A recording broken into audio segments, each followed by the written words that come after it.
Antes de irmos para o próximo relato, se você é novo por aqui, não se esqueça de se inscrever no canal e ativar o sininho para receber as próximas histórias.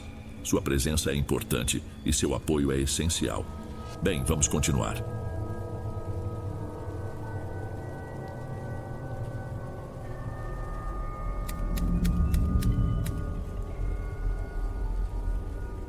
Toda decisão que a gente toma carrega um peso. O problema é que, na maioria das vezes, a gente só sente esse peso de verdade quando é tarde demais, quando a escolha já pesa e não tem mais volta. A minha é assim. Uma que eu tenho que carregar todos os dias em silêncio. Boa noite, Dom. Meu nome é Danilo e o que eu vou contar aconteceu há alguns anos. Naquela época, a vida tinha uma trilha sonora muito específica. Era o som da minha mãe, a Sônia, começando o dia antes de todo mundo. Ela era o motor da casa, uma força da natureza numa mulher de 59 anos que sempre parecia ter menos idade. O dia dela começava com o chiado do óleo na panela, fritando os salgados que vendia para festas e eventos no bairro. O cheiro de coxinha e bolinho de queijo se espalhava pela casa, antes mesmo de o sol aparecer.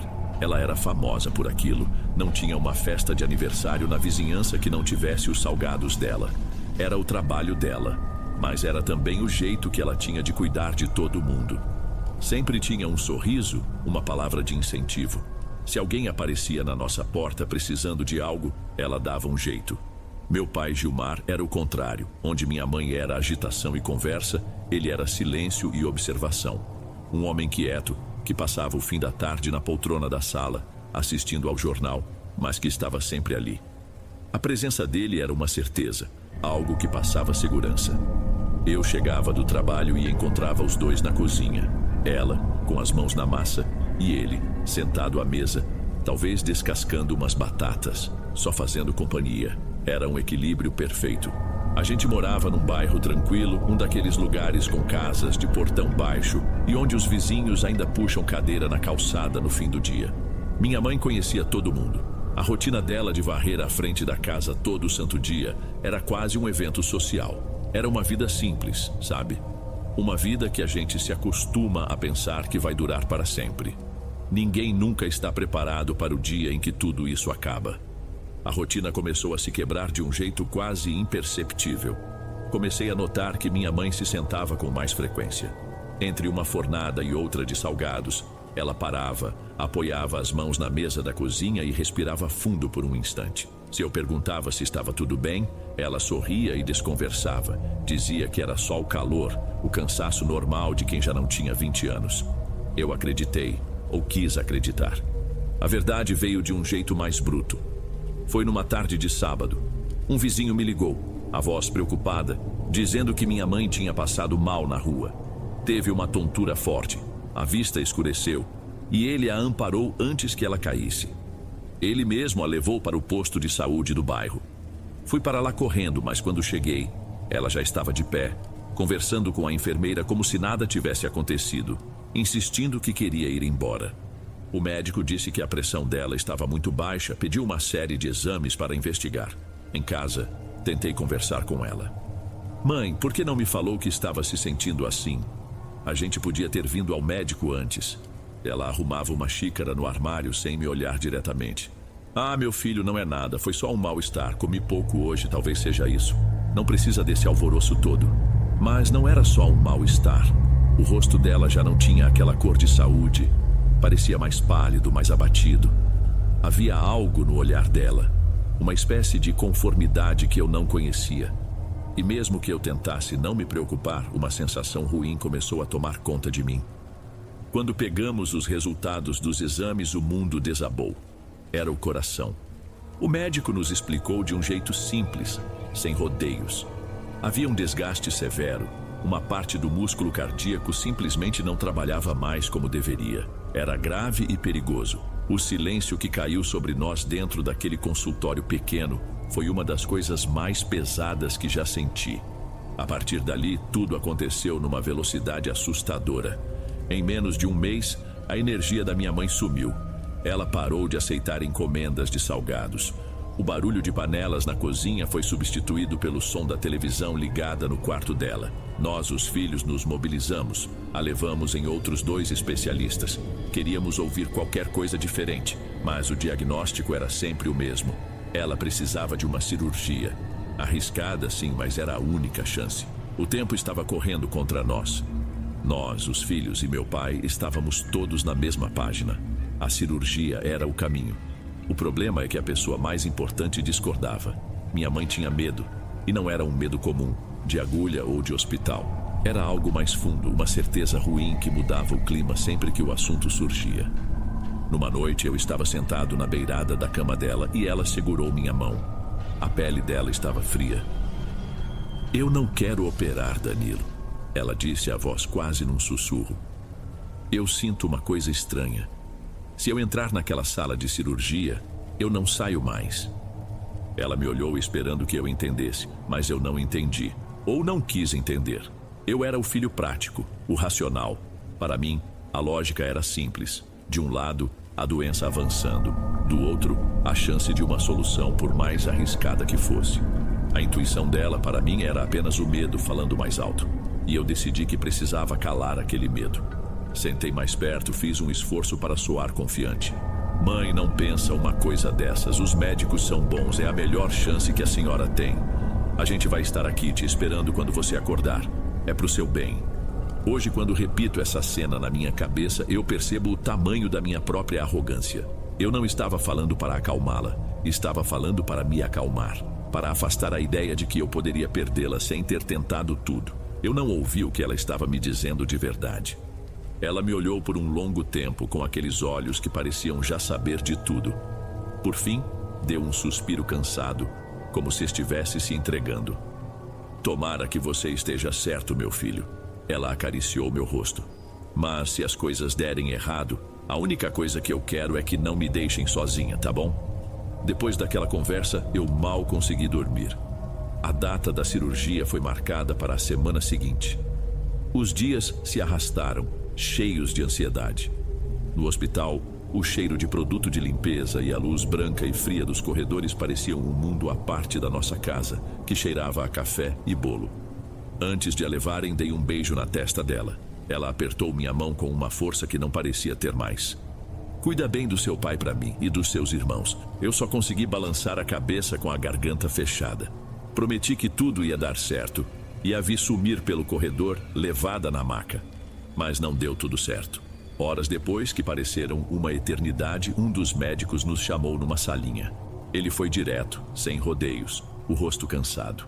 Disse que durante o procedimento, o coração dela teve uma reação que não conseguiram reverter, que o corpo dela não tinha aguentado. Naquele instante foi como se alguém tivesse desligado o som do mundo. Eu ouvia a voz do médico, mas não entendia as palavras.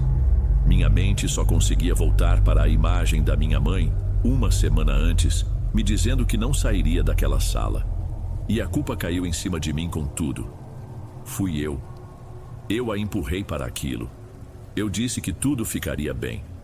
A última coisa que ela sentiu foi o medo que eu me recusei a validar. E esse pensamento se tornou o começo do meu próprio inferno. Mal me lembro dos dias que se seguiram ao enterro, uma mistura de burocracia, pêsames com olhares de pena e um silêncio pesado que se instalou na casa dos meus pais. Um silêncio que doía fisicamente. Eu passei a me preocupar muito com meu pai, Gilmar. Ele, que sempre foi quieto, parecia ter se encolhido, perdido dentro das próprias roupas. Comecei a dormir lá alguns dias da semana, no quarto de hóspedes, só para que ele não ficasse completamente sozinho naquela casa que agora parecia grande e vazia demais. Mas a verdade é que eu também não queria ficar sozinho com meus pensamentos. A culpa não saía da minha cabeça, era uma coisa constante. A imagem da minha mãe me dizendo que não queria operar, a certeza no olhar dela. Aquilo não me abandonava. Eu me deitava na cama e as conversas se repetiam na minha cabeça. Eu pedia perdão a ela em silêncio, falava com ela no escuro do quarto, implorando por algum sinal, qualquer coisa que me dissesse que ela estava em paz e que não me culpava. E então os sinais começaram a chegar. A primeira vez foi num fim de tarde. Eu tinha entrado no quarto dela para pegar uns lençóis limpos. O armário ainda estava cheio com as roupas dela, e assim que abri a porta, Senti o cheiro. Era o perfume do amaciante que ela usava. Um cheiro que para mim era sinônimo de abraço de mãe. Era tão nítido, tão presente, que por um segundo eu tive certeza de que ela estava ali, ao meu lado. Fechei os olhos, respirei fundo. Era só uma lembrança, claro. O cheiro estava impregnado nos tecidos. Foi o que eu disse a mim mesmo. Alguns dias depois aconteceu de novo. Era tarde da noite e eu estava na sala, lendo um livro sem conseguir me concentrar. A casa estava em completa quietude. De repente, ouvi, vindo do corredor, o som inconfundível dos chinelos dela se arrastando no piso. Um barulho baixo, ritmado, que eu ouvi a vida inteira. Meu corpo ficou tenso, mas eu não me mexi. Apenas escutei, até o som desaparecer perto da porta da cozinha. Não senti medo. Senti uma saudade que chegava a doer. O que me convenceu de vez aconteceu numa daquelas noites que eu passei na casa dela. Eu já estava deitado com a luz apagada, rolando de um lado para o outro. Em algum momento entre o sono e a vigília, eu senti. O colchão afundou ao meu lado, perto dos meus pés, como se alguém tivesse se sentado ali. Fiquei completamente imóvel, os olhos abertos na escuridão, apenas sentindo aquele peso sutil. Não havia presença fria, nem ameaça. Pelo contrário, uma onda de calma me invadiu, uma sensação de que eu não estava sozinho. Depois daquilo, eu parei de lutar. Aceitei. Era a minha mãe. Ela estava ali de alguma forma. E se ela estava ali, me visitando daquele jeito tão suave, era porque tinha me perdoado. Aquele pensamento foi o primeiro alívio que senti em semanas. A culpa não desapareceu, mas ficou mais leve, como se o consolo silencioso dela estivesse me permitindo respirar de novo. Era o nosso segredo. Eu me apeguei àquela ideia de que minha mãe estava por perto com todas as minhas forças. Virou minha boia de salvação. As manifestações sutis continuaram por mais umas 2 semanas. Às vezes, era o perfume dela no corredor. Outras, um objeto que eu tinha certeza de ter deixado num lugar aparecia em outro. Eu passei a encarar tudo com uma normalidade assustadora, como se fosse a nova rotina da casa. Eu chegava e falava, "Oi, mãe", para o vazio. Era o meu jeito de não enlouquecer. Mas então as coisas começaram a mudar. O cheiro do amaciante que antes me trazia tanto conforto, às vezes vinha com uma nota estranha, um fundo de umidade, como cheiro de roupa guardada por tempo demais num lugar fechado.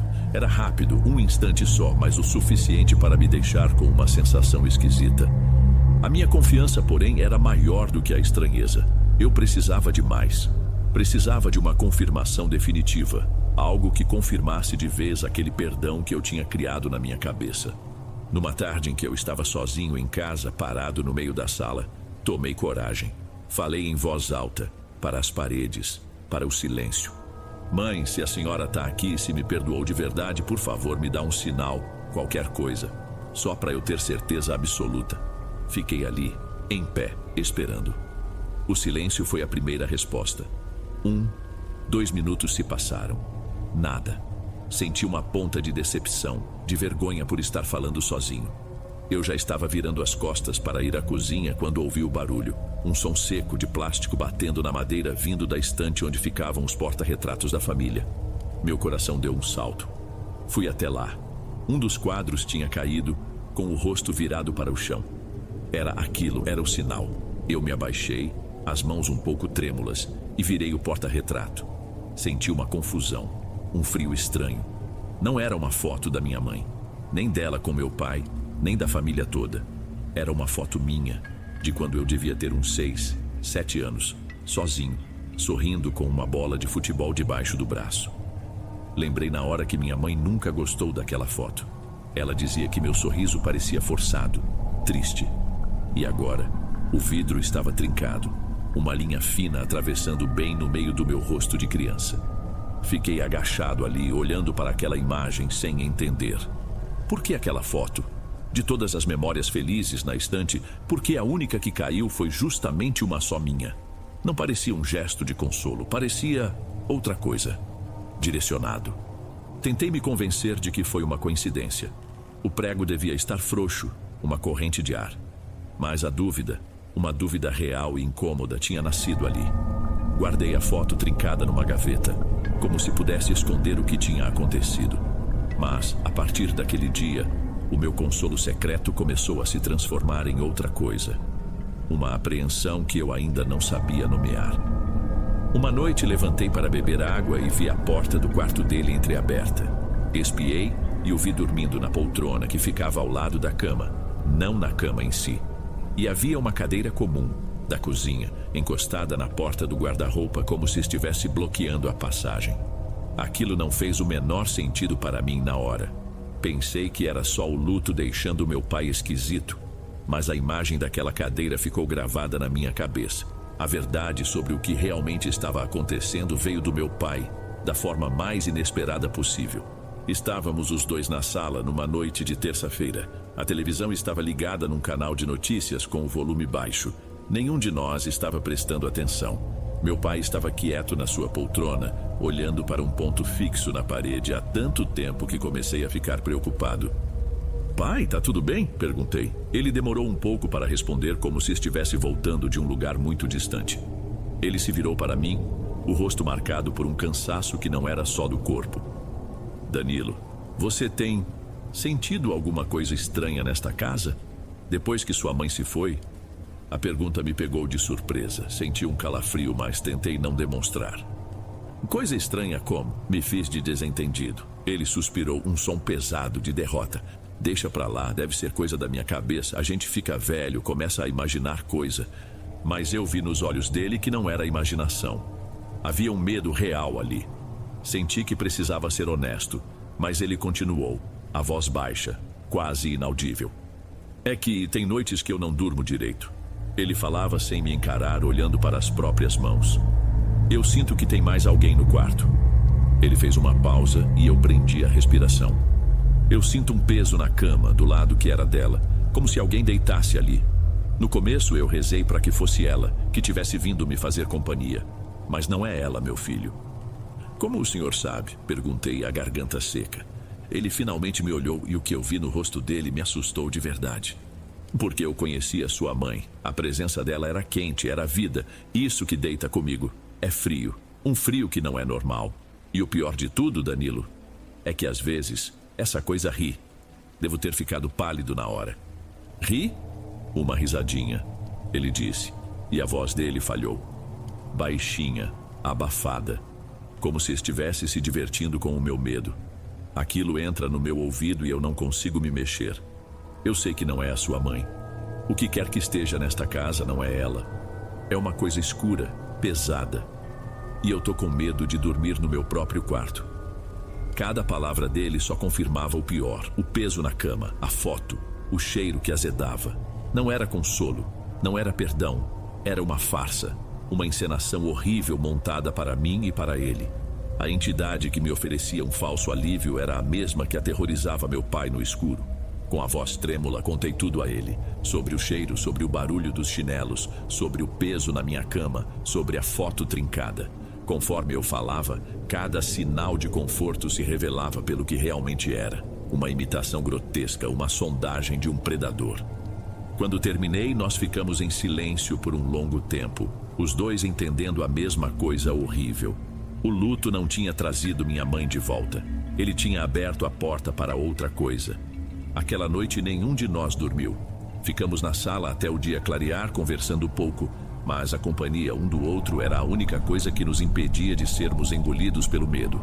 A casa, que sempre foi nosso refúgio, tinha se tornado território inimigo. Ficou claro que não poderíamos continuar daquele jeito, esperando a noite chegar com sua carga de pavor. Precisávamos fazer alguma coisa. A única solução que me veio à mente foi procurar o padre Marcelo, o pároco da igreja do nosso bairro.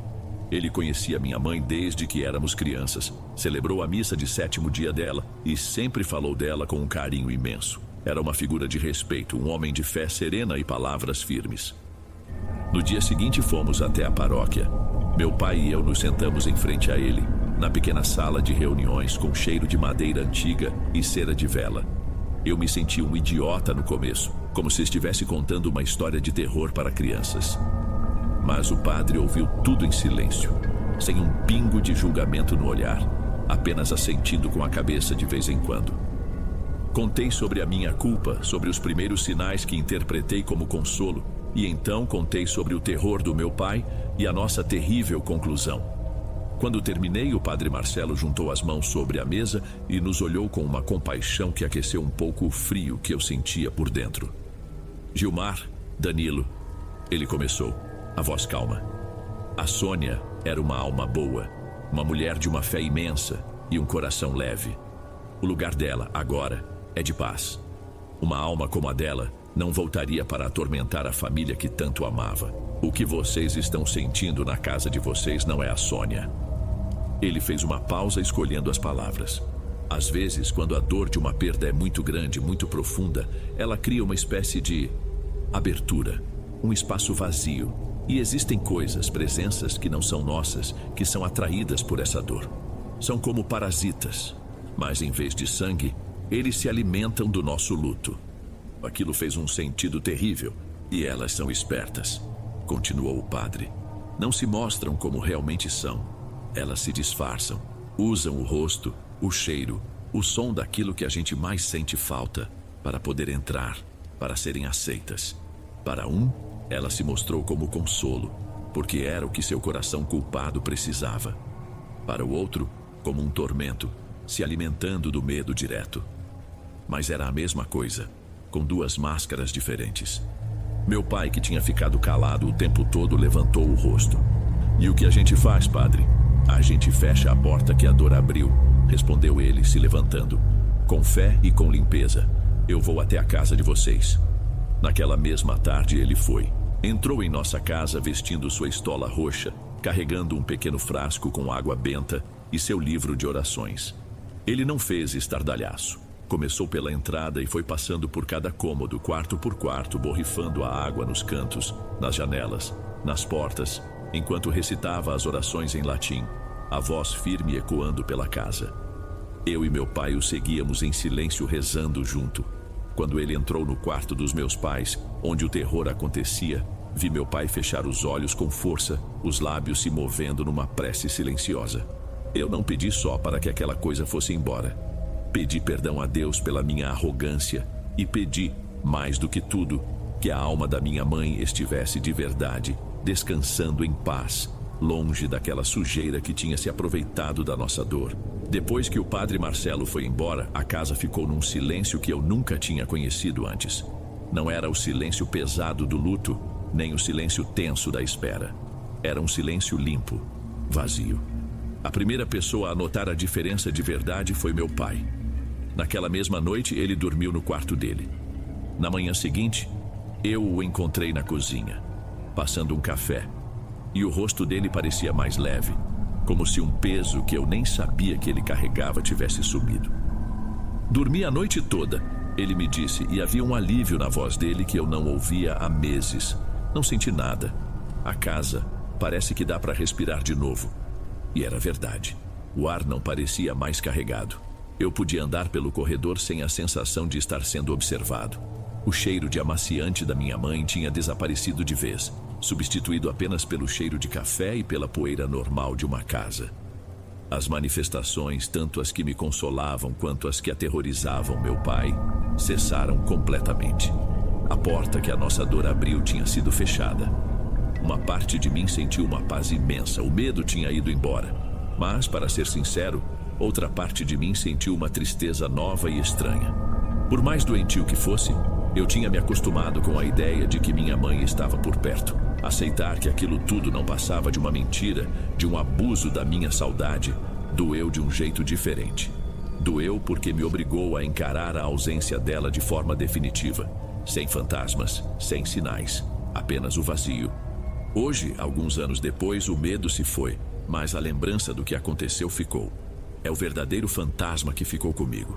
Às vezes, quando fecho os olhos para lembrar do rosto da minha mãe, a memória vem com uma mancha. Tenho que fazer um esforço consciente para separar a Sônia real, minha mãe de verdade, daquela imitação fria e parasita que usou a imagem dela para se alimentar da nossa dor. Eu entendi que a minha culpa não foi ter atraído uma entidade para dentro de casa. Minha culpa, a real, foi não ter ouvido a minha mãe quando ela mais precisou. foi ter colocado a minha necessidade de consertar as coisas acima da intuição dela. Eu não sinto mais presenças e nem quero sentir. Aprendi da forma mais dura que os mortos devem descansar. O que me resta é guardar a lembrança dela limpa, protegida, e viver com o silêncio real que ela deixou para trás.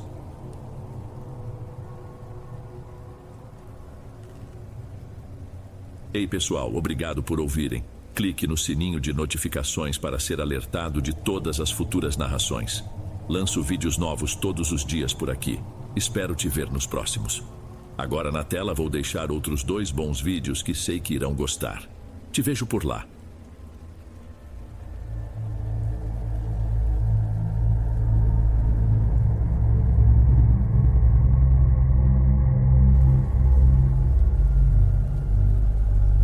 Antes de irmos para o último relato, se ainda estiver por aqui, comente o horário que está assistindo. Gosto de saber quem assiste os relatos até o final. Bem, vamos continuar.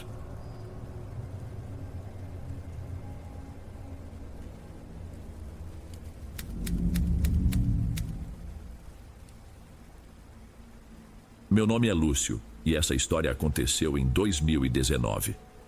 Eu não estava bem. Tinha acabado de sair de um relacionamento de quase uma década. Um daqueles términos que não acontecem de uma vez, mas que vão te moendo aos poucos por meses. Quando finalmente acabou, eu não senti liberdade. Só um vazio gigantesco e um cansaço que parecia estar nos ossos. Foi nessa época que a empresa onde eu trabalho me ofereceu uma transferência. Era para uma unidade no interior, uma cidade menor, quente, focada em produção industrial. Para mim, pareceu a minha única saída. Mudar de ares, de rotina, de tudo. Eu aceitei na hora. A parte difícil foi achar um lugar para ficar. Os apartamentos eram pequenos e abafados, e as casas mais novas, caras demais. Depois de uma semana procurando, já frustrado, recebi a indicação de uma colega sobre uma senhora que alugava uma casa antiga perto da área central. Por fora não era nada demais. Um sobrado com pintura já gasta pelo sol e um portão de ferro, mas tinha uma mangueira imensa na frente, que fazia uma sombra que cobria a casa inteira. Quando a proprietária, uma senhora chamada Irene, abriu a porta, a primeira coisa que me atingiu não foi um cheiro de mofo ou de lugar fechado, mas um bafo de ar, fresco. Um frescor denso, quase como o de uma adega. Enquanto o calor lá fora era de rachar o asfalto, lá dentro a temperatura era outra. As paredes eram grossas, o pé direito era muito alto e o piso, de uma cerâmica escura e antiga, parecia gelado ao toque. Eu me senti bem ali, era um silêncio total, uma calma que eu não sentia havia muito tempo. Era o oposto do apartamento barulhento onde eu vivia a crise do meu antigo relacionamento. Para quem só queria um canto para se esconder e esperar a poeira baixar, aquele lugar era perfeito. Fechei negócio no mesmo dia, convencido de que tinha encontrado meu refúgio. As primeiras semanas foram exatamente o que eu esperava. Eu saía para o trabalho de manhã, sentindo o bafo quente da rua, e voltava no fim da tarde para aquele alívio particular. O frescor da casa parecia levar embora o cansaço do dia. Eu passava as noites em silêncio, lendo, assistindo a alguma coisa sem muito interesse, apenas deixando o tempo passar e a minha cabeça esvaziar. Aos poucos, eu comecei a me sentir menos pesado. Em umas dessas semanas, uma colega do meu setor, a Catarina, me chamou para um churrasco no apartamento dela. Seria em uma sexta-feira, algo pequeno, só o pessoal mais próximo da nossa equipe. Eu hesitei um pouco. Não estava no clima para socializar, mas ela insistiu de um jeito simpático e eu acabei aceitando, mais por educação do que por vontade. E foi bom. As pessoas eram tranquilas, a conversa foi leve. Foi a primeira vez em meses que eu me senti parte de algo, por mais banal que fosse. Voltei para casa por volta das 11 da noite. Abri o portão, que rangia um pouco, e entrei. A casa me recebeu com aquele ar gelado de sempre. Um alívio imediato depois do calor da rua. Deixei a chave em cima de um aparador no corredor e fui direto para a cozinha beber um copo de água antes de dormir. E foi aí que eu vi. No meio do piso escuro da cozinha, havia uma mancha branca e irregular. Parecia um rastro de pó que começava perto do gabinete da pia e se espalhava por uns 2 metros. Cheguei mais perto e vi que era açúcar. Um pacote de 1 quilo daqueles de papel estava caído no chão com um rasgo na lateral. Fiquei parado tentando entender. Eu tinha certeza de que tinha guardado aquele pacote dentro de uma das gavetas mais fundas do armário. Agachei e olhei mais de perto. O rastro não parecia de algo que simplesmente caiu. Tinha uma linha, uma marca fina, como se o pacote tivesse sido arrastado. Minha primeira ideia foi algum bicho, um rato talvez. Mas a casa era muito limpa e um rato não teria força para puxar 1 quilo de açúcar para fora de uma gaveta fechada. Pensei nos gatos de rua que às vezes passavam pelo muro dos fundos. Talvez eu tivesse deixado uma fresta da janela aberta e um deles entrou. Mas a lógica não fechava. Um gato não abre uma gaveta. A explicação mais provável, eu disse a mim mesmo, era a mais simples. A culpa era minha. No cansaço, na distração de arrumar as compras, eu devo ter deixado o pacote mal encaixado, preso na corrediça, e com o tempo, ele simplesmente deslizou e caiu. Devia ser isso. Eu estava exausto. Decidi que não ia limpar aquilo naquela hora. Fui para o quarto tentando não pensar mais no assunto. Passaram-se alguns dias e nada mais aconteceu. Eu limpei o açúcar, reforcei para mim mesmo a teoria da minha própria distração e a vida seguiu. A rotina do trabalho novo era intensa e com frequência eu precisava levar coisas para terminar em casa. Em uma dessas noites, uma terça-feira, eu estava exausto. Tinha um relatório enorme para finalizar. Uma daquelas tarefas que parecem se multiplicar quanto mais você mexe nelas. Quando finalmente terminei, passava da 1 da manhã. Desliguei o notebook que estava na mesinha da sala e, em vez de ir direto para a cama, decidi deitar um pouco no sofá para relaxar a mente. A casa estava completamente silenciosa. Deixei só a luz do corredor acesa, uma claridade fraca que mal chegava à sala. Fechei os olhos, sentindo o corpo pesado de cansaço. Não sei se cheguei a dormir ou se estava só naquele estado de dormência, mas um barulho me fez abrir os olhos no mesmo instante. Foi um som inconfundível. O som de madeira roçando em madeira, arrastado, como o de uma gaveta sendo puxada devagar. Fiquei completamente imóvel, só ouvindo. O barulho parou por uns segundos. Tentei dizer a mim mesmo que era coisa do vizinho, que o sobrado ao lado era colado no meu. Mas o som tinha vindo de dentro de casa, da direção da cozinha. E então veio outro ruído, um estalo seco e alto como se a mesma gaveta tivesse sido fechada com força. Eu travei na mesma hora. Eu continuei deitado no sofá sem coragem de me mexer, apenas olhando para a escuridão do corredor que levava à cozinha. Não se ouvia mais nada, mas a ausência de som parecia ainda pior. Senti um aperto no peito, uma tensão que subia pela nuca. Peguei o celular que estava no meu bolso e, com os dedos meio trêmulos, liguei para a Catarina. Torci para que ela estivesse acordada. Alô? Catarina, desculpa a hora. Eu sussurrei, sem conseguir falar mais alto. Acho que tem alguém na minha casa.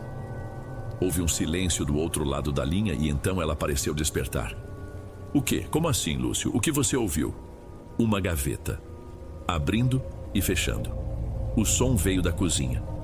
Expliquei, ainda em voz baixa. Ela ficou quieta por um instante e depois soltou uma risadinha nervosa. Credo, Lúcio, será que não é o seu fantasma particular? Dizem que essas casas velhas sempre têm um. Ela tentou brincar, mas eu não consegui rir. Ainda com ela na linha, criei coragem. Levantei do sofá devagar, tentando não fazer barulho. Andei pé por pé até o interruptor da sala e acendi a luz. A claridade me fez piscar. Olhei na direção da cozinha. De onde eu estava, conseguia ver parte do ambiente. Uma das gavetas do gabinete, a que eu usava para guardar os talheres, estava entreaberta. Você não vai acreditar, falei para ela, sentindo a boca ficar seca. A gaveta está aberta. Caminhei até lá com o celular prensado na orelha. Os talheres estavam completamente revirados. Garfos misturados com as colheres de sopa, as facas de serra jogadas por cima de tudo. Uma desordem pequena, mas deliberada. Pelo amor de Deus, Lúcio, tranca a porta do seu quarto e liga para a polícia. A voz dela agora era séria, preocupada. Pode ser um ladrão. Mas como? Fui até a porta da cozinha que dava para o quintal dos fundos. Estava trancada por dentro, com a chave na fechadura. A janela também. A porta da frente, a mesma coisa. Não havia sinal nenhum de arrombamento, nenhum jeito de alguém ter entrado. Depois daquela noite, a casa mudou para mim. O silêncio que antes me confortava agora parecia carregado, como se estivesse sempre prestes a ser quebrado. Qualquer estalo da madeira do assoalho ou ruído do vento lá fora me deixava tenso. Eu comecei a dormir com a luz do corredor acesa, uma proteção boba contra a sensação de que eu não estava mais sozinho ali. Eu tentava me convencer de que era o estresse, o cansaço acumulado, mas a imagem daquela gaveta aberta e dos talheres revirados não saía da minha cabeça. Num fim de semana, sem saber mais o que pensar, fiz algo que não fazia há muito tempo. Liguei para a minha tia Jade. Ela é irmã da minha mãe, uma daquelas pessoas mais velhas que para tudo na vida tem uma reza, um chá ou um conselho que beira a superstição. Eu não sou de acreditar muito nessas coisas, mas eu já tinha esgotado a lógica. Bença, tia, como a senhora está? Deus te abençoe, meu filho. Estou bem, e você? Sua voz está esquisita. Aconteceu alguma coisa? Ela sempre foi perceptiva. Eu hesitei sem saber como começar. É que estão acontecendo umas coisas estranhas aqui na casa nova, tia. Umas coisas que eu não sei explicar. Contei por alto, omitindo o detalhe do açúcar para não parecer tão bobo, mas falei sobre os barulhos e a gaveta. Ela ouviu em silêncio do outro lado da linha. Ah, meu filho, isso é alma penada, ela disse, com a certeza de um médico dando um diagnóstico. Algum espírito que ficou apegado ao lugar e não conseguiu fazer a passagem. Você precisa dar um pouco de paz para essa alma. E como eu faço isso, tia? Perguntei, me sentindo um idiota, mas ao mesmo tempo desesperado por uma solução. É simples, você vai pegar um copo com água e botar 3 punhados de sal grosso. Deixa atrás da porta da sala para limpar o ambiente. E vai acender uma vela branca num pires no canto da cozinha. Oferece para essa alma, pede para ela encontrar a luz. Só isso. Desliguei o telefone me sentindo meio ridículo, mas fui na mercearia da esquina e comprei as velas e um pacote de sal grosso. Fiz exatamente o que ela mandou. Coloquei o copo com água e sal atrás da porta. Fui para a cozinha, escolhi o canto onde o açúcar tinha aparecido e acendi a vela branca sobre um pires. Por um instante, a pequena chama oscilando no ambiente escuro me deu uma sensação de paz. Fui para o quarto, tentei ler um livro. Passou talvez 1 hora. Quando voltei para a cozinha para beber água, a vela estava apagada. O pavio estava preto, mas não havia fumaça nem cheiro de cera queimada. Achei estranho. Talvez uma corrente de ar, embora eu tivesse certeza de que as janelas estavam fechadas. No dia seguinte, comprei outra vela de outra marca. Esperei a noite chegar e repeti o processo. Desta vez, fiquei na sala, de onde eu podia ver a entrada da cozinha. A chama queimava, firme e retilínea.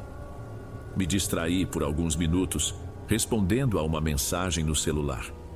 Quando levantei os olhos de novo, o fogo tinha sumido. A vela estava lá, intacta, mas o pavio estava apagado, como se alguém tivesse simplesmente soprado em silêncio assim que eu desviei o olhar. Ali, o meu desconforto começou a se transformar em medo de verdade. Apesar do episódio com as velas, as coisas se acalmaram por um tempo. Ou talvez eu tenha me esforçado mais para não notar. Passei a evitar a cozinha durante a noite e quando precisava ir até lá, ia rápido. Acendia a luz antes de entrar e saía o mais depressa possível. Eu me sentia um idiota agindo daquele jeito dentro da minha própria casa. Mas o medo era uma coisa física. O medo era mais forte que a lógica. Eu mergulhei no trabalho, usava o cansaço como desculpa para chegar e apagar na cama. A sala de estar tinha virado meu escritório improvisado. Havia uma mesa encostada na parede onde eu colocava o notebook. Ao lado da mesa, na parede perpendicular, havia um espelho de corpo inteiro, daqueles com moldura de madeira escura que já estava na casa quando me mudei. Eu nunca tinha dado muita atenção a ele, mas sua posição era estratégica. Sentado à mesa, eu conseguia ver o meu próprio reflexo e por cima do meu ombro, o corredor e a entrada da cozinha. Era uma noite de fechamento de mês. Eu estava especialmente estressado, virando horas na frente do computador com uma planilha que simplesmente não batia. A frustração estava no auge, misturada com o cansaço de dias mal dormidos. Em algum momento levantei a cabeça para esticar o pescoço e meu olhar passou pelo espelho. Foi um relance, um movimento automático, mas foi o suficiente. No reflexo atrás de mim, na entrada da cozinha, havia algo. Meu primeiro impulso foi desviar o olhar na mesma hora. O coração parecia que ia sair pela boca. É o sono, eu disse a mim mesmo em silêncio. Você está exausto, sua cabeça está te pregando peças. Fiquei alguns segundos olhando fixamente para a tela brilhante do notebook, tentando regular a respiração. Mas a imagem tinha sido muito clara. Com um esforço que pareceu consumir toda a minha energia, eu me forcei a olhar de novo.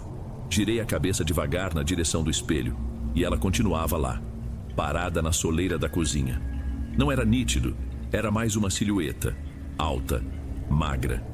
Usava algo que parecia uma camisola ou uma bata longa e branca, que descia até quase os tornozelos. O rosto era um borrão de escuridão. Os pés não apareciam, mas a figura estava inequivocamente ali, de pé no meu reflexo, e parecia estar me observando. Fiquei sem ar na hora, não consegui gritar, não consegui me mover. Minhas mãos, que estavam pousadas sobre o teclado, começaram a tremer de um jeito que eu não conseguia controlar. A única coisa que eu conseguia fazer era encarar aquela forma magra e imóvel no vidro. Fechei os olhos com força. Comecei a rezar um Pai Nosso, a única oração que me veio à mente, sussurrando as palavras de forma atropelada, a voz mal saindo. Sem abrir os olhos, peguei meu celular na mesa, me levantei e comecei a andar de costas, devagar na direção do meu quarto. Só abri os olhos quando minhas costas tocaram a porta. Entrei no quarto. Bati a porta e girei a chave, com o corpo todo tremendo. Trancado no quarto, a primeira coisa que fiz foi ligar de novo para a Catarina. Eu nem me importava mais se ela ia me achar louco. A voz dela era a única coisa que me conectava com a realidade naquele momento. Ela está aqui, eu disse assim que ela atendeu a voz trêmula. Eu a vi, Catarina. Eu a vi no espelho. Eu descrevi a figura, a bata branca, a maneira como ela simplesmente estava lá, parada, me olhando do reflexo. Catarina me ouviu em silêncio, sem me interromper. Desta vez, não houve risadinha nervosa nem piada sobre fantasmas. Sua voz era baixa e séria. Lúcio, você não pode ficar aí. Vem pra cá, passa a noite aqui em casa. É sério. Mas eu não conseguia. A ideia de abrir a porta do quarto, atravessar o corredor e a sala com a possibilidade daquela coisa estar lá, eu estava fincado no lugar.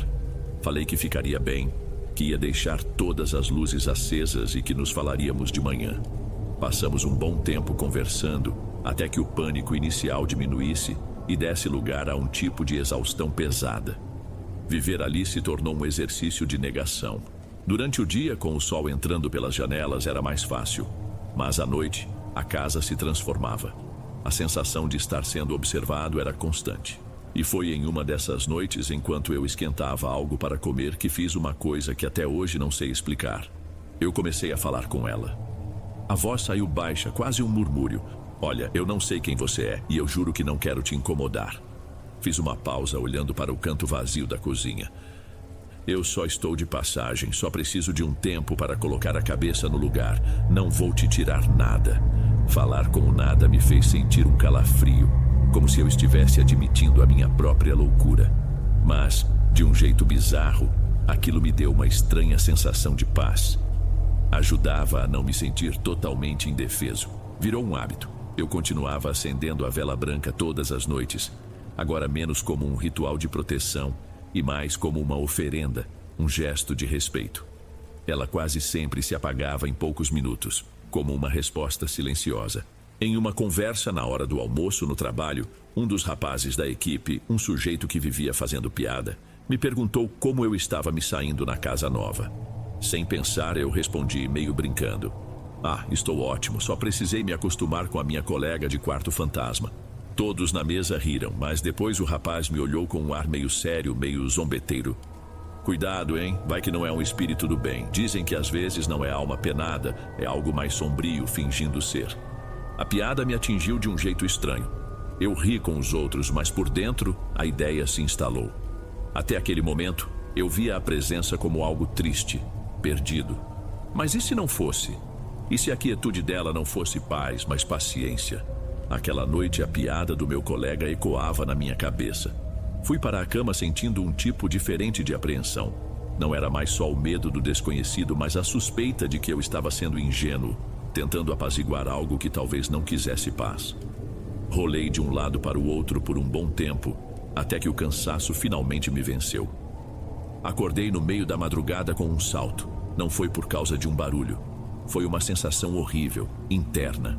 Minha garganta estava completamente seca, a boca pastosa, e eu sentia uma sede desesperadora. Meu olho direito parecia colado, pesado de remela. Sentei na cama ou tentei sentar. Meu corpo não respondeu. Era como se um peso invisível estivesse pressionando meu peito e meus ombros para baixo, me mantendo deitado. Não era fraqueza, era uma força externa. O pânico começou a subir gelado, e então eu senti algo tocou meu cabelo. A princípio foi um toque leve, quase hesitante, as pontas de dedos finos deslizando pela raiz, perto da minha nuca. A sensação era tão específica, tão real, que por um milésimo de segundo me lembrou de quando eu era criança e minha mãe passava a mão nos meus cabelos. Mas eu estava sozinho, completamente sozinho no quarto escuro. O toque continuou, lento, exploratório. E junto com ele veio um som. Vinha de trás da minha cabeça, perto do meu ouvido, um ruído baixo, seco, como o de alguém mastigando algo quebradiço, como folhas secas ou cascas de sementes. Um roçar constante de dentes, um estalar úmido e desagradável que fazia todos os pelos do meu corpo arrepiaram. Minha pele ficou fria. Eu queria gritar, mas a minha voz não saía. O peso no meu peito aumentou, e a mão no meu cabelo, que antes era suave, agora agarrou um punhado com força. O puxão não foi brusco, foi uma atração lenta e constante que inclinou minha cabeça para trás, expondo meu pescoço. A dor era forte, real, e acabou com qualquer dúvida que eu pudesse ter de que aquilo era um pesadelo. Eu estava acordado e aquilo estava acontecendo.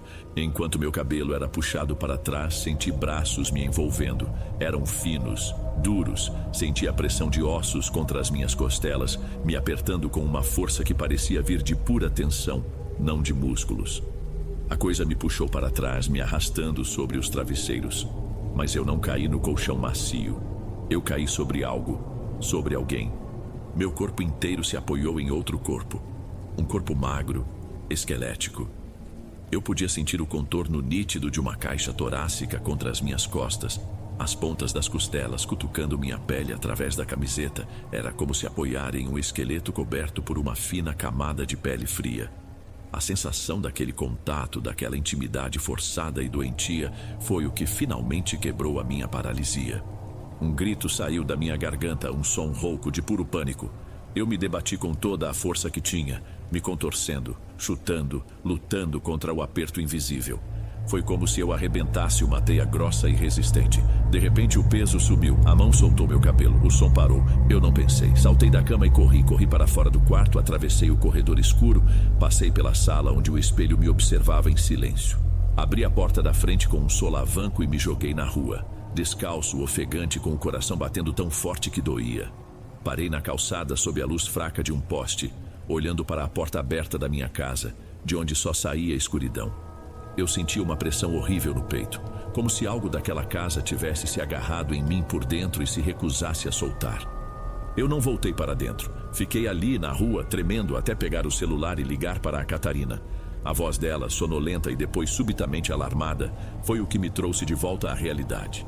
Ela não fez perguntas, apenas disse para eu pegar um carro de aplicativo e ir direto para a casa dela. Eu obedeci sem pensar. Passei o resto da noite no sofá da sala dela, enrolado em um cobertor, mas sem conseguir pregar os olhos. Cada vez que eu fechava, sentia o toque daqueles dedos no meu cabelo e o roçar do corpo ossudo nas minhas costas. No dia seguinte, eu sabia que não podia mais voltar para aquela casa, não sozinho. Catarina, vendo o meu estado, se ofereceu para ir comigo buscar o básico: roupas, documentos, o notebook. Fomos durante a tarde, com o sol a pino, o que me deu uma falsa sensação de segurança. Mas assim que ela botou o pé para dentro da casa, parou. Nossa, ela disse baixo, abraçando os próprios braços. Que lugar gelado. Sempre foi assim? Ela olhou ao redor, para a sala silenciosa. Tem um ar pesado aqui, não tem? Parece que a luz não entra direito. Ouvir aquilo dela foi, de um jeito estranho, um alívio e um terror. Alívio por saber que eu não estava imaginando tudo. Terror por ter a confirmação de que a coisa ruim daquela casa era real. Dava para sentir até para os outros. Pegamos minhas coisas em um silêncio tenso, o mais rápido que conseguimos.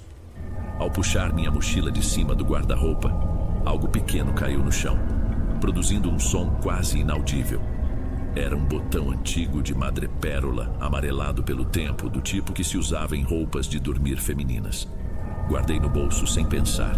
Evitei olhar para o espelho. Evitei até mesmo entrar no meu antigo quarto. Em menos de meia hora, estávamos do lado de fora de novo, trancando a porta pela última vez. A conversa com a dona Irene foi uma das coisas mais difíceis.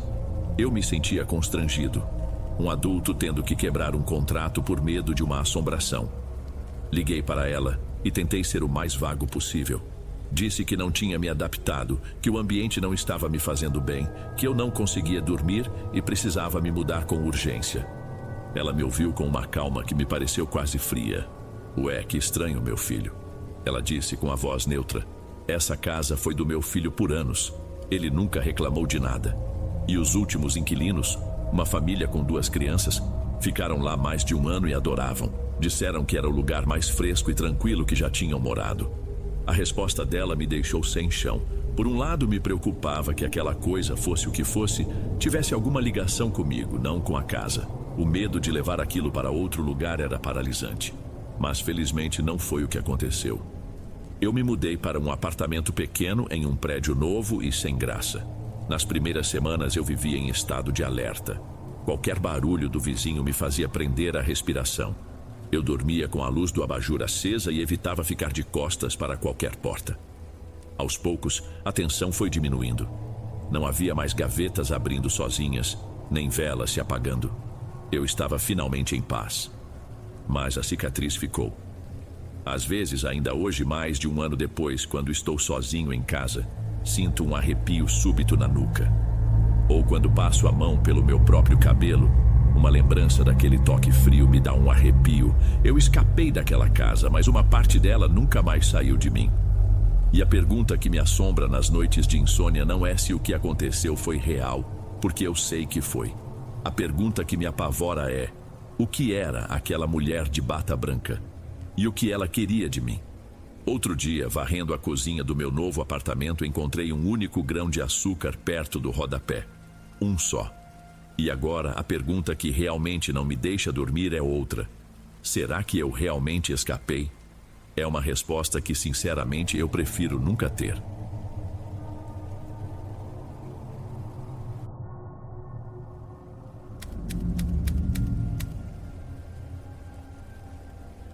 Tem favor que a gente aceita sem pensar direito, né? A gente diz sim no automático, por educação, para não parecer chato. Um desses quase me custou o juízo. E até hoje, quando fecho os olhos, a lembrança daquela noite vem com um gosto amargo na boca. Boa noite, Dom. Meu nome é Alexandre e o que vou contar aconteceu há uns 7 anos. Foi um daqueles anos em que a chuva de verão veio com vontade. Sabe como é? Primeiro uma garoa fina por dias, depois o céu desaba de vez. Em menos de 2 semanas, o mato no meu quintal já batia na altura do joelho. O lugar virou um criadouro de mosquito, com aquele cheiro constante de mato molhado e terra remexida. Minha máquina de cortar grama tinha pifado na semana anterior e eu, enrolado como sempre, não tinha levado para o concerto. A única solução era apelar para o meu irmão, o Rogério. Eu detesto pedir coisa emprestada, me dá uma sensação de incômodo de ficar devendo uma, mas não tinha jeito. Peguei o carro no fim da tarde, umas 6 horas. A casa dele não era longe, um bairro parecido com o meu, cheio de sobrado e com a fiação toda pendurada nos postes. A essa hora, Rogério já devia ter chegado do trabalho. Quem abriu a porta, no entanto, foi a minha cunhada, Paula. Ela estava com um pano de prato no ombro e o cabelo preso de qualquer jeito. De fundo, eu ouvia a gritaria dos meus sobrinhos, Kleber e Enzo, brincando na sala. O Rogério não tá, ela disse antes mesmo de eu perguntar. Dobrou no serviço hoje. Mas entra aí, Alexandre. Expliquei a situação do cortador de grama, disse que voltava outra hora. Eu já estava me virando para ir embora quando ela me barrou na porta. Alexandre, já que você tá aqui, ela começou com aquele tom de quem vai pedir uma coisa sem querer abusar. Você pode ficar de olho nos meninos para mim por 10 minutinhos? É só o tempo de eu correr na venda da esquina. Acabou o sal e eu preciso terminar a janta. É coisa rápida. Naquele instante, a minha cabeça fez a conta. Eu estava ali na porta dela para pedir um favor. Como é que eu podia negar um pedido tão simples? Seria muita cara de pau da minha parte. Claro, Paula, imagina. Pode ir tranquila, eu olho eles. Ela abriu um sorriso aliviado. Pegou uma notinha amassada de cima do balcão e saiu, fechando a porta atrás de si. Foi a última vez que a vi agindo como ela mesma por um bom tempo. Entrei e fechei a porta. A casa tinha aquele barulho de fim de dia.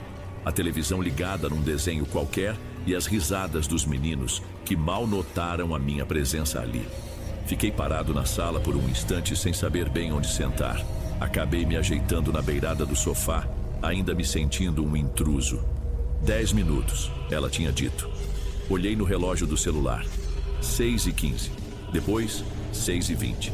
Sabe como é criança, né? Kleber e Enzo estavam no mundo deles, totalmente hipnotizados pela tela. Para eles, o tempo não passava. Para mim, cada minuto parecia se arrastar um pouco mais.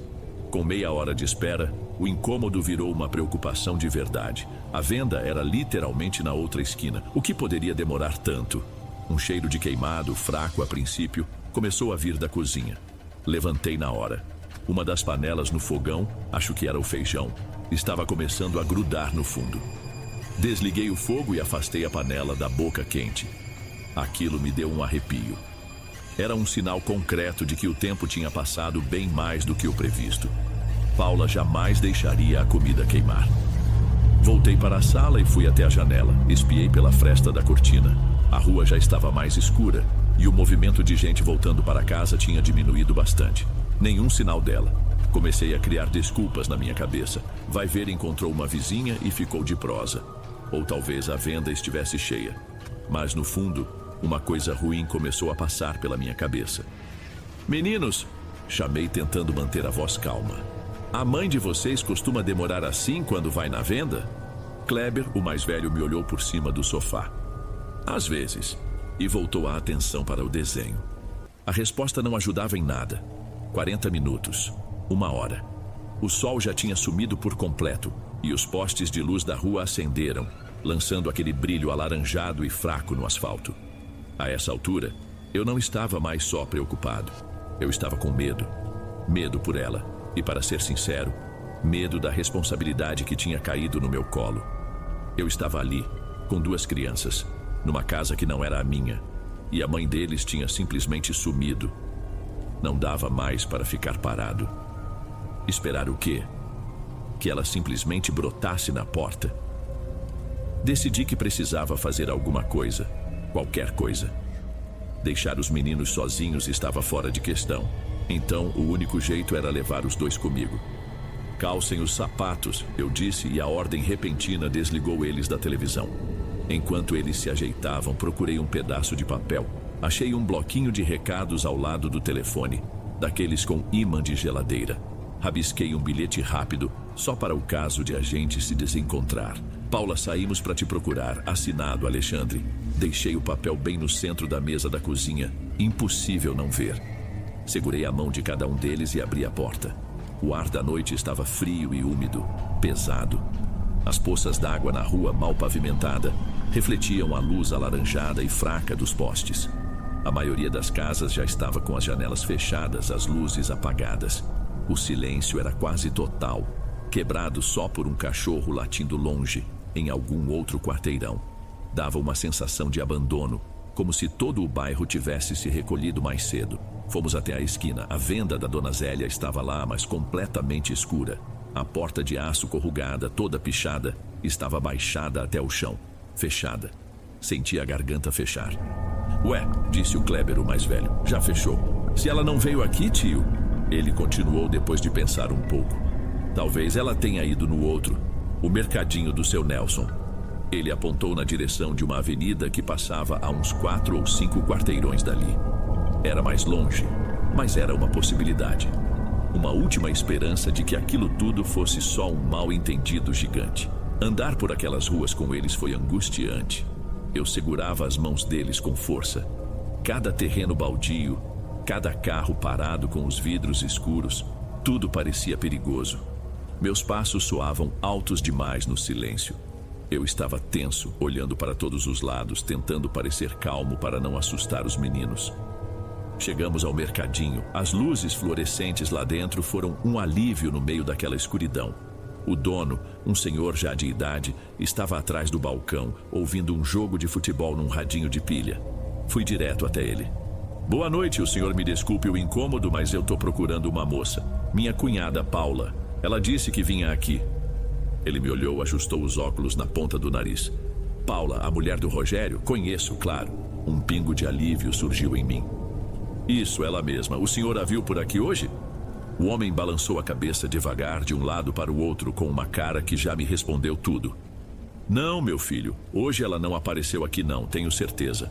A última vez que vi a Paula foi ontem, no fim da tarde, quando ela veio comprar pão. Fiquei sem reação por um segundo. Agradeci, me virei e guiei as crianças para fora. O caminho de volta para casa foi diferente. O silêncio agora não era só quietude, era um vazio. As desculpas lógicas tinham acabado. Aonde ela tinha ido? O que tinha acontecido naqueles poucos metros entre a casa dela e a esquina? Chegamos de volta à casa e a primeira coisa que vi foi o bilhete, intacto sobre a mesa da cozinha. O silêncio dentro da casa parecia mais pesado do que antes. Um desespero começou a tomar conta. Ficar ali parado não ia resolver nada. Andar a esmo pelo bairro também não estava adiantando. Vamos de novo, eu disse para os meninos, mas agora de carro. A gente consegue procurar melhor. Coloquei os dois no banco de trás do meu carro, um modelo antigo que vivia mais na oficina do que na rua. Conferi se os cintos estavam presos e saí devagar pela rua. Comecei a rodar pelo bairro, sem um rumo certo. Ruas escuras, uma igual à outra, com seus muros altos e garagens fechadas. Eu dirigia devagar, com os vidros abertos, tentando olhar por cada canto, cada beco, cada ponto de ônibus vazio. A esperança ia minguando a cada esquina, dando lugar a uma sensação de pânico frio. O que eu ia dizer para o meu irmão? Estávamos passando por uma rua mais arborizada, onde a luz dos postes mal chegava ao asfalto. Quando Kleber, que estava com o rosto colado no vidro, falou baixo. Ali, tio. Ele apontou para a outra calçada. Havia uma Kombi velha, daquelas com a pintura toda gasta, parada debaixo de uma árvore enorme. A princípio não vi nada. Era só uma mancha de escuridão. Mas aí, por um instante, um rosto branco espiou por trás da lataria e sumiu de novo. Foi tão rápido que meu cérebro quase não registrou. É a mamãe, Enzo gritou do lado dele. Eu vi, eu não tinha certeza. Podia ser qualquer um, mas as crianças, elas tinham certeza. Antes que eu pudesse falar qualquer coisa, ou decidir o que fazer, ouvi o estalo seco do cinto de segurança se soltando. Enzo, no seu desespero infantil, abriu a porta e pulou para fora do carro. Enzo, volta aqui! Gritei, pisando no freio de uma vez. Coloquei o carro de qualquer jeito no acostamento e desci correndo com o Kleber nos meus calcanhares. A rua estava completamente deserta.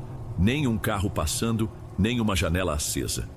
O silêncio era tão profundo que eu ouvia o zumbido nos meus próprios ouvidos. Alcancei Enzo e o segurei pelo braço, bem a tempo de ele não se enfiar na rua. Paula, chamei, a minha voz saindo mais trêmula do que eu queria. Paula, sou eu, o Alexandre. Os meninos estão aqui. Nenhuma resposta. Fomos nos aproximando da Kombi com cuidado. Demos a volta pela frente e depois pelos fundos. Nada. O espaço entre o veículo e o muro da casa ao lado também estava vazio. Aquilo não parecia real. Teria sido uma ilusão. Uma brincadeira de mau gosto da nossa própria ansiedade. Foi o Kleber quem a encontrou. Ele se agachou, talvez para olhar melhor, e ficou imóvel. Tio, ele sussurrou, a voz fininha. Acompanhei o olhar dele e me abaixei também. E então eu a vi.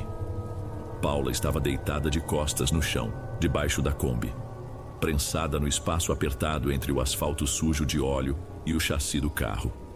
Seus olhos estavam abertos, encarando o nada da parte de baixo do motor. Ela não parecia estar se escondendo. A posição do corpo dela era errada. Os braços e as pernas levemente tortos, como os de uma boneca de pano que foi jogada de qualquer jeito. Era a coisa mais bizarra e apavorante que eu já tinha visto na vida. Por um segundo que pareceu uma hora, ninguém se moveu. Meu cérebro simplesmente não aceitava a imagem. Os meninos, sentindo o meu espanto, Ficaram em silêncio atrás de mim. Paula, consegui dizer, a voz um fiapo. Pelo amor de Deus, o que você está fazendo aí? Sai daí. Ela não respondeu, nem piscou. Continuava com aquele olhar morto, fixo na parte de baixo do motor. Era como falar com uma parede. Vencido pelo pavor, o pequeno Enzo se soltou da minha mão e engatinhou para perto dela, se enfiando um pouco debaixo da Kombi. Mamãe? Ele chamou com a vozinha embargada de choro. Você tá dodói? Aquilo pareceu quebrar o feitiço. A cabeça de Paula girou na direção dele. Um movimento lento, mecânico, que não parecia ter ossos ou músculos. E os olhos... Eu nunca vou me esquecer daqueles olhos. A parte branca estava tomada de veias vermelhas e a íris, o castanho que eu conhecia, parecia um poço fundo e vazio. Não tinha ninguém ali dentro. Ela estendeu a mão e agarrou o pulso do Enzo. Não foi um gesto de carinho. Foi firme, possessivo. O menino deu um gemido de susto. Com a outra mão, ela apontou para o seu próprio dedo anelar. Havia algo ali, algo escuro. Tira, ela sibilou. A voz era um arranhado seco que parecia vir do fundo da garganta. Tira isso, agora. Entendi na hora. Me arrastei para mais perto. Era uma figa, uma pequena figa de madeira escura, enfiada no dedo dela como um anel. Parecia inchado, preso na pele. Me ajuda, Kleber, pedi. Enquanto eu segurava a mão fria e rígida de Paula, Kleber, com os dedos pequenos e trêmulos, tentava puxar o objeto. A figa não saía. Tive que ajudar, torcendo com força. Quando finalmente saiu, com um estalo baixo, o corpo de Paula pareceu amolecer de uma vez. Uma lufada de ar saiu dos pulmões dela, como se ela estivesse segurando a respiração por uma hora. Ajudá-la a sair debaixo do carro foi um pesadelo. O corpo dela estava mole, desengonçado. Tivemos que puxá-la pelos braços. Quando a colocamos de pé, as pernas dela mal a sustentavam. Ela cambaleava como uma bêbada, os movimentos quebrados, como se não soubesse mais usar o próprio corpo. Foi sob a luz fraca do poste que eu vi as manchas. Na blusa clara dela, na calça jeans. Manchas escuras, de um vermelho quase preto. Podia ser graxa, óleo do carro, mas eu sabia que não era. A cor era outra. Paula, o que é isso na sua roupa? Te perguntei, já sabendo que não teria resposta. Ela não disse nada, apenas começou a tremer. Um tremor violento que sacudia o corpo todo. Os meninos que até então estavam em choque começaram a chorar de verdade. Um choro baixo, apavorado. Não pensei duas vezes. Passei um braço dela pelos meus ombros e, com a ajuda de Kleber, nós praticamente a arrastamos até o meu carro. Joguei todo mundo para dentro. Bati a porta e acelerei, cantando pneu, sem coragem de olhar pelo retrovisor para a Kombi e o espaço vazio que deixamos para trás. O trajeto de volta foi de um silêncio sufocante, denso. Ninguém falava, mas o ar parecia gritar. Pelo retrovisor, eu via os rostos dos meninos, pálidos e manchados de lágrimas. A única coisa que quebrava o vácuo era o choro baixo e contido deles e o som dos dentes de Paula batendo. Um tremor que parecia vir de um frio que não era deste mundo. Estacionei de qualquer jeito na frente da casa, com o pneu cantando na guia. A primeira coisa que fiz foi levar as crianças direto para o quarto delas. Fiquem aqui, tá bem? Não saiam por nada, falei, tentando passar uma calma que eu não sentia nem de longe. Fechei a porta e voltei para a sala. Paula estava parada no meio do cômodo, abraçando o próprio corpo, com o olhar perdido. Peguei um cobertor grosso no sofá e a enrolei com ele. Ela se encolheu, como um bicho assustado. Levei ela até o sofá e a fiz sentar. Os olhos dela finalmente focaram em mim, mas o que eu vi ali era pavor puro. O olhar vazio de antes agora era de puro pavor. Sentei na mesinha de centro, de frente para ela. Paula, comecei, a voz o mais suave que consegui. Respira fundo. Você precisa tentar me contar o que aconteceu, desde a hora que você saiu daqui. Ela demorou a responder. As palavras saíram quebradas, tropeçando umas nas outras. Eu saí para ir na venda, o sal. Ela olhava para as próprias mãos que tremiam sem parar dentro do cobertor. No meio do caminho, na calçada, eu vi uma coisa brilhando. Ela descreveu como se abaixou e pegou o objeto. A figa de madeira escura. Disse que, estranhamente, ela não estava suja. Parecia quase brilhar com uma luz própria e fria. Achou bonita de um jeito rústico, antigo, e sentiu uma vontade inexplicável de usar aquilo como se o objeto a chamasse. Sem conseguir resistir, deslizou no dedo.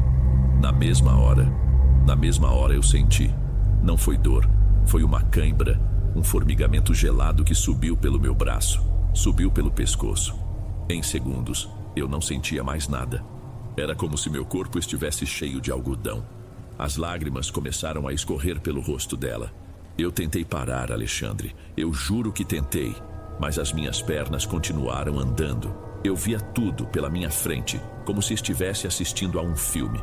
Mas não era eu que controlava. Eu era uma passageira dentro do meu próprio corpo. Ela contou que tentava gritar, mas a boca não abria. Tentava parar os braços, mas eles se moviam sozinhos. O corpo dela andava com um propósito que não era o dela.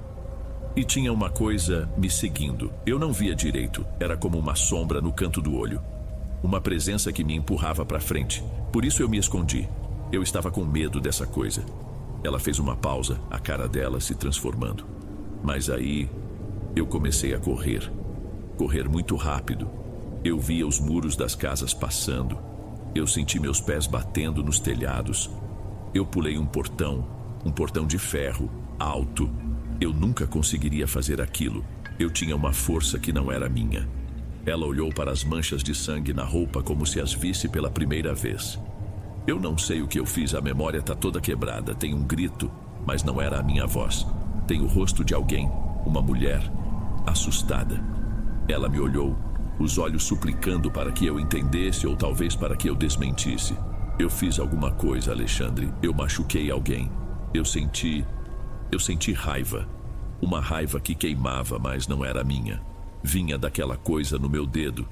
Eu não sabia o que fazer com aquela informação. O que se faz? Chama a polícia? Um médico? Um padre? Meu irmão, Rogério, chegou em casa umas 2 horas depois e encontrou a esposa enrolada num cobertor, tremendo e incapaz de formar uma frase coerente, e a mim sentado na cozinha com o olhar perdido. Eu não consegui contar a verdade. Como é que se explica uma coisa daquelas? Disse que Paula tinha tido algum tipo de crise de pânico, que se sentiu mal na rua e que eu a encontrei desorientada. Foi a mentira mais fraca do mundo, mas era a única que eu tinha. Passaram-se 2 dias. 2 dias de um silêncio pesado naquela casa. Paula mal saía do quarto. Rogério se dividia entre a preocupação genuína e uma desconfiança velada, me lançando olhares que perguntavam o que eu não estava contando, e eu me sentia um cúmplice preso dentro daquele segredo absurdo. A confirmação do meu pior medo veio de uma forma banal, como essas coisas geralmente vêm. Foi na manhã do 3º dia. Eu estava na frente da minha casa, varrendo a calçada, quando uma vizinha, a dona Joyce, uma senhora que sabia da vida de todo o bairro, me chamou do portão dela. "Menino, você nem sabe da última." Ela começou com aquele tom de quem carrega uma notícia bombástica. Uma desgraça, coitada. Ela me contou com todos os detalhes que a fofoca do bairro conseguiu apurar sobre um ataque que tinha acontecido umas 2 noites atrás. A vítima era uma senhora, Dona Lourdes, que morava a umas 3 ruas da casa do meu irmão. Tinha saído só para levar o lixo para fora quando uma pessoa saída do nada a atacou. Diz que foi uma violência sem motivo, Alexandre. Jogou a velhinha no chão, quebrou o braço dela. Uns rapazes que estavam bebendo na esquina viram tudo e correram para ajudar, mas não teve jeito. Cada palavra dela confirmava o que a Paula tinha me contado. E o mais estranho de tudo, Dona Joyce continuou baixando a voz como quem conta um segredo. Eles disseram que o sujeito era de uma agilidade que não era normal, e que quando eles chegaram perto, a pessoa simplesmente correu, escalou o muro de uma casa e subiu por cima dos telhados, como se fosse um bicho. Ninguém conseguiu seguir. Fiquei ali parado com a vassoura na mão. A história de Paula não era um delírio, não era uma crise nervosa. Tinha acontecido. A força, a agilidade, a corrida pelos telhados, tudo era real. Agradeci a Dona Joyce com um aceno de cabeça e entrei em casa, fechando a porta atrás de mim. O pesadelo não tinha sido só nosso. Ele tinha vazado e deixado uma ferida no mundo real. Naquela mesma noite, eu voltei para a casa do meu irmão. Eu não podia simplesmente deixá-los sozinhos com aquilo. O que eu vi quando entrei foi a cena de uma família que tinha se quebrado. Rogério andava de um lado para o outro na sala com uma energia nervosa. Paula estava sentada no mesmo canto do sofá, encolhida, olhando para a televisão desligada. Eu quero a verdade, Alexandre. Rogério disse assim que me viu, a voz baixa e carregada de raiva. O que aconteceu naquela noite? O que você não está me contando? Alguém deu alguma coisa para ela? Foi alguma droga? Alguma porcaria que ela usou? Ele parou, passou a mão pelo cabelo exausto. O Enzo acordou gritando ontem, falando de uma mulher com os olhos errados, debaixo do carro. O que eu digo para ele, Alexandre? O que foi que aconteceu com eles? Ele precisava de uma explicação lógica, de um culpado que ele pudesse entender. Um vício, um surto psicótico, qualquer coisa era melhor do que o vazio que a história deixava. Não foi nada disso, Rogério, você sabe que não foi. Eu respondi sem forças. Eu te contei, ela não estava em si. Não estar em si não explica, Alexandre. Não explica o braço quebrado de uma senhora de 70 anos. Ele explodiu, mas logo baixou a voz de novo para não acordar as crianças. Do sofá, uma voz fraca se fez ouvir. Não era eu, Rogério! Paula falou sem olhar para nenhum de nós. A frase ficou no ar. Ninguém disse mais nada. Vi no rosto do meu irmão a luta para não acreditar, a negação. Para ele, aceitar aquilo seria admitir que o mundo não fazia sentido. E entre o mundo não fazer sentido e a esposa dele ter enlouquecido ou mentido, a segunda opção era a única que ele conseguia encarar. Fiquei ali mais um tempo, mas não havia mais nada a ser dito. O abismo entre eles já tinha se formado. Saí e deixei os dois naquele silêncio hostil. Até hoje, quando penso naquela noite, o maior terror não é a imagem de Paula debaixo daquela Kombi. Não são os olhos vazios ou a voz arranhada. O horror de verdade, o que me acorda de madrugada, é a lembrança do silêncio no carro depois que a tiramos de lá. É o peso do choro assustado dos meus sobrinhos. É o olhar de desconfiança do meu irmão para a própria esposa. A figa de madeira foi jogada fora, mas o veneno que ela soltou ficou.